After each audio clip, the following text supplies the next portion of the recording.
నమస్తే, welcome to meta news. ఇక మ్యాటర్లోకి వచ్చేస్తే జగన్ హయాంలో జరిగిన లిక్కర్ స్కామ్ కేసులో ట్విస్టుల మీద ట్విస్టులు చోటు చేసుకుంటున్నాయి. మరికొందరు కొత్త వ్యక్తుల పేర్లు తెరపైకి వస్తున్నాయి. ఇప్పటి వరకు ఈ కేసులో 9 మంది అరెస్ట్ అయ్యారు. చంద్రగిరి మాజీ ఎమ్మెల్యే చెవిరెడ్డి భాస్కర్ రెడ్డి అరెస్టుతో ఇక వరుసగా రాజకీయ నేతలు అరెస్ట్ అవుతారన్న ప్రచారం కూడా ఇప్పుడు ఊపందుకుంది. 2019 నుంచి 24 మధ్య మద్యం విక్రయాల్లో పెద్ద ఎత్తున కుంభకోణం జరిగిందని ప్రస్తుత కూటమి ప్రభుత్వం సిట్ ఏర్పాటు చేసింది. కొన్ని నెలల నుంచి దీనిపైన సుదీర్ఘంగా దర్యాప్తు చేస్తున్న సిట్ అధికారులు మాజీ ఎంపీ విజయసాయిరెడ్డి ఇచ్చిన క్లూ ఆధారంగా తొలుత రాజ్ కసిరెడ్డిని అరెస్ట్ చేశారు. ఈ కేసులో రాజ్ కసిరెడ్డి కీలక నిందితుడిగా ఉన్నారు. ఆ తర్వాత కేసు దర్యాప్తును స్పీడప్ చేసిన సిట్ వరుస అరెస్టులు చేసుకుంటూ వెళ్ళింది. ఇదే కేసులో చాణక్య, పైలా దిలీప్, సజ్జల శ్రీధర్ రెడ్డితో పాటు జగన్కు అత్యంత సన్నిహితులైన ధనుంజయ రెడ్డి, కృష్ణమోహన్ రెడ్డి, బాలాజీ గోవిందప్పలను సిట్ అధికారులు అరెస్ట్ చేశారు. ఇక తాజాగా చెవిరెడ్డి భాస్కర్ రెడ్డి కూడా అరెస్ట్ అయ్యారు. ఆయనతో పాటు చెవిరెడ్డి సన్నిహితుడు వెంకటేష్ నాయుడిని కూడా అరెస్ట్ చేశారు. ఇక ఇదే కేసులో రాజంపేట పార్లమెంట్ సభ్యుడు మిథున్ రెడ్డి పేరు బాగా ప్రచారంలో ఉంది. మిథున్ రెడ్డి ఇప్పటికే తనను అరెస్ట్ చేయొద్దంటూ ముందస్తు బెయిల్ కోసం న్యాయస్థానాన్ని ఆశ్రయించారు. అదే సమయంలో ఈ కేసులో బిగ్ బాస్ పేరు కూడా ప్రముఖంగా వినిపిస్తుంది. దీంతో చెవిరెడ్డి తర్వాత ఎవరు అరెస్ట్ అవుతారు అన్న దానిపైన ఏపీ రాజకీయాల్లో ఆసక్తికర చర్చ అయితే జరుగుతోంది. కోట్లాది రూపాయలను విదేశాలకు తరలించారని ఇప్పటికే ఎన్ఫోర్స్మెంట్ డైరెక్టరేట్ అధికారులు కూడా కేసు నమోదు చేశారు. రిమాండ్లో ఉన్న ధనుంజయ రెడ్డి, కృష్ణమోహన్ రెడ్డి, బాలాజీ గోవిందప్ప, రాజ్ కసిరెడ్డిలను విచారించనున్నారు. మనీ లాండరింగ్ జరిగిందన్న ఆరోపణల నేపథ్యంలో ఈడీ కూడా దర్యాప్తు చేస్తుంది. అయితే చెవిరెడ్డి అరెస్టుతో రాజకీయ నేతల అరెస్టుల పర్వం ప్రారంభమైనట్టేగానే కనిపిస్తుంది. లిక్కర్ స్కామ్ కేసులో ఎఫ్ఐఆర్లో చెవిరెడ్డి భాస్కర్ రెడ్డిని A38గా, ఆయన కొడుకు మోహిత్ రెడ్డిని A39గా చేర్చింది.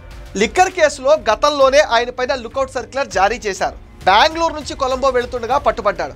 బెంగళూరు నుంచి చెవిరెడ్డిని విజయవాడకు తీసుకొచ్చిన సిట్ అధికారులు తమ కార్యాలయంలో 3 గంటలకు పైగా విచారించారు. అనంతరం ప్రభుత్వ ఆసుపత్రిలో వైద్య పరీక్షలు చేయించి ఏసీబీ కోర్టులో హాజరుపరిచారు.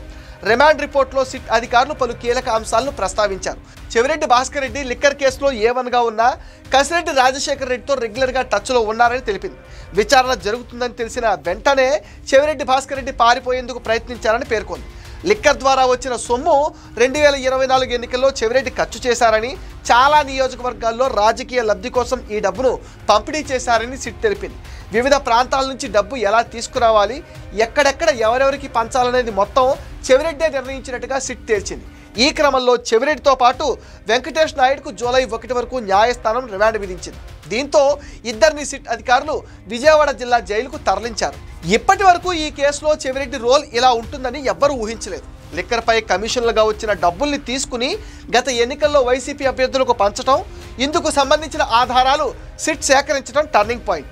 లిక్కర్ కేసులో జరిగిన 3,500 కోట్ల అవకతవకల్లో 200 నుంచి 250 కోట్లను చెవిరెడ్డి భాస్కర్ రెడ్డి వాహనాల ద్వారా తరలించి ఎన్నికల్లో పంచినట్టుగా సిట్ అయితే తేల్చింది. డిస్టిలరీల ద్వారా నగదును తరలించి ఉద్దేశపూర్వకంగానే నేరానికి పాల్పడినట్టుగా సిట్ అయితే స్పష్టం చేసింది. లిక్కర్ కేసులో A1, A8, A30, A34, A35, A36, A37, A39 అందరూ కలిసి డబ్బులు తరలించారు. తరలించిన డబ్బును హైదరాబాద్ నుంచి తాడేపల్లికి చేర్చారు. తాడేపల్లి నుంచి నెల్లూరు, ప్రకాశం, తిరుపతి వేరువేరు వాహనాల్లో డబ్బును తరలించారు. ఈ డబ్బు తరలించడానికి A38గా ఉన్న చెవిరెడ్డి తుడా చైర్మన్గా ఉన్నప్పుడు అధికార వాహనాలను కూడా వాడారు. సాధారణ ఎన్నికలకు ముందే 8 కోట్ల రూపాయలను గరికపాడు చెక్పోస్ట్లో పట్టుకున్నారు. ఈ కేసులో A36, A37గా ఉన్న ఇద్దరు నిందితులే ఆ డబ్బును తరలించారని సిట్ రిమాండ్ రిపోర్ట్లో పేర్కొంది. ఇప్పటికే చెవిరెడ్డితో పాటు వెంకటేష్ నాయుడులను కస్టడీకి ఇవ్వాలని సిట్ అధికారులు విజయవాడ ఏసీబీ కోర్టులో పిటిషన్ సైతం దాఖలు చేశారు. ఇద్దరిని 5 రోజుల కస్టడీకి ఇవ్వాలని పిటిషన్లో సిట్ పేర్కొంది. చెవిరెడ్డిని కస్టడీలోకి తీసుకుంటే మరిన్ని కీలక విషయాలు బయటపడే ఛాన్సెస్ ఉన్నాయి. మొత్తం మీద లిక్కర్ స్కామ్ కేసులో చెవిరెడ్డి అరెస్టుతో వైసీపీ పెద్దల్లో టెన్షన్ అయితే మొదలైంది అంటున్నారు. ఇది మెటా న్యూస్ అప్డేట్.